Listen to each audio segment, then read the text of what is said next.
In this session, we're going to glue the yarn down onto our print plate. So in the last video, you watched me redraw my flower onto my cardboard print plate. And now, as you see, if I tilt this up, you can see the yarn that's on this print plate. We need to glue down yarn onto that print plate. So what you're going to do, you're going to have to use an orange top glue bottle. The orange top glue bottle is different than the red top one. The orange top one we're using because you can kind of use it almost like a writing tool, whereas this tap and glue one you have to push down and make dots, whereas with this one we can make a line. So you're going to unscrew the orange top and it should then flow nicely, okay, if you squeeze on it. And what you're going to do, you're going to have your orange top glue bottle there, and you're going to have a bucket of yarn. Okay, your bucket of yarn looks something like this.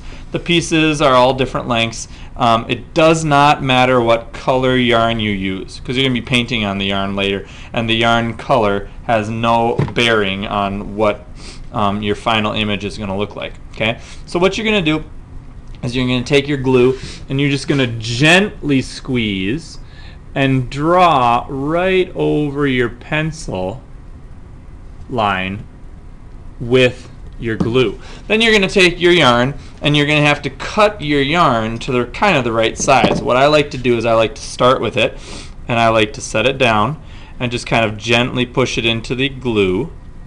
Okay, you can kind of see how I'm just kind of gently setting it on top of the glue. And then right before I get done, I like to cut it.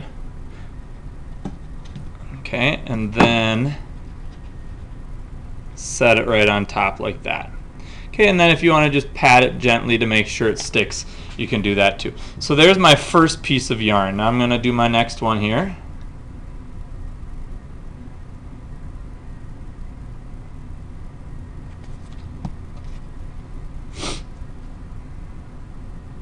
You can see how I just gently press it down into the glue.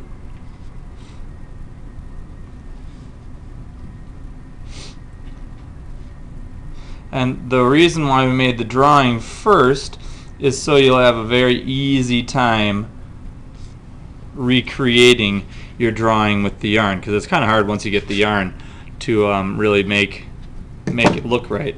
So there we go. There's the second piece. Now we got to do the petals and the stem. All right. So one thing about making the print plate is when you're putting the yarn down, if your shapes are too small, it's really hard to do. In the past, I've had children who are working on the sunflower skip the little teensy weensy triangles in there because they're just too hard to do with the yarn. So if you've got something that's too small, show me, ask me for help, and I'll maybe figure out a little way that you can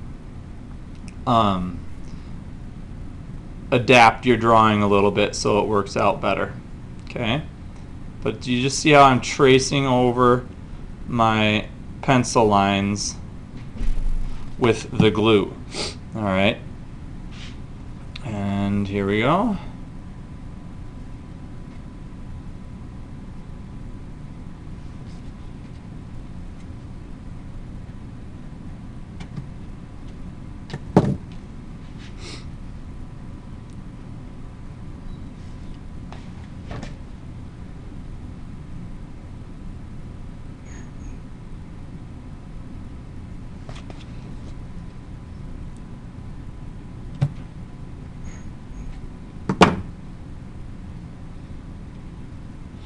Get to a point where you've got something that's too small, you can throw it out and start with a new piece.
Okay, now I'm going to do the stem.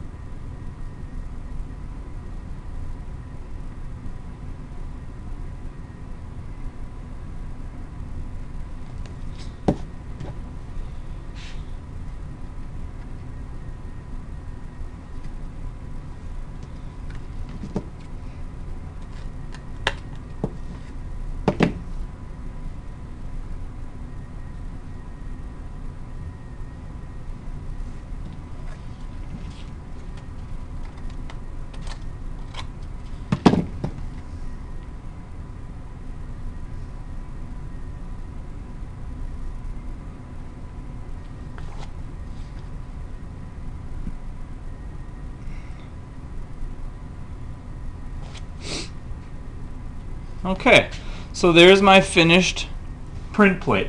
This is a print plate that has not been used. This is one that has been used many times. So you should have it looking like that. You should have your name on the back, your grade and section on the back, and when you're done, you can put it into the drying rack that I specify so that you make sure it dries out and doesn't get glued to anything else. At the end, take your orange top glue bottle and twist the orange top so it goes all the way down and the little white chunk comes out the top, and then swipe it off with your finger so that it can so it doesn't get all dried out and crusty, and it's ready for the next person to use. Okay, and that's how you make your yarn print plate.